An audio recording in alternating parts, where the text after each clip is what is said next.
The first thing I did after being reborn as a law student was throw a bomb into the police station. Bystanders screamed and ran in all directions. Everyone thought it was a terrorist attack, but no one knew I did it to save my own life. Just as the bomb was about to go off, I was caught by the police and taken into the interrogation room. I immediately confessed I acted alone, refused all negotiations, and demanded to be detained. The police thought I had lost my mind because what I threw was just firecrackers. But due to my bad attitude, they still decided to detain me for 10 days. Little did they know this was all part of my plan, because only this way could I avoid the coming disaster. In my previous life, my best friend killed a girl, but I was framed as the criminal and sentenced to 30 years. My parents couldn't take the blow and both passed away. I was tortured in prison, and after finally getting released 30 years later, I was beaten to death by people my best friend sent. Now with this second chance, I swore to make him pay for what he did. I watched the time in the holding cell knowing the real show was about to start. At that moment, my best friend was locking a girl in a room, personally torturing her to death. Soon my girlfriend got a call. My best friend told her he accidentally killed someone. It turned out they had been secretly working together all along.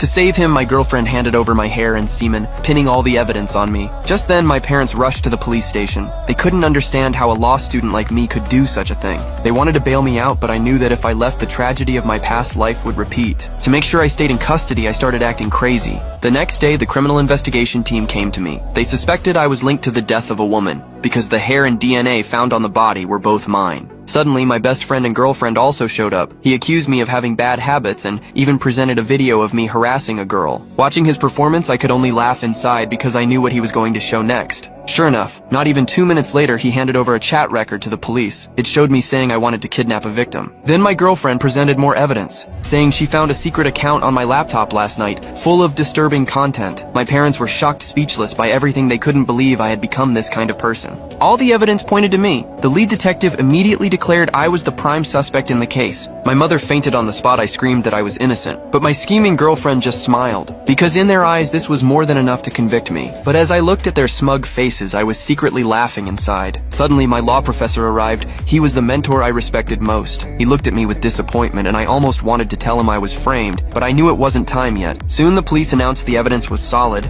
and decided to take me back to the station for holding. Outside the station, reporters had already gathered.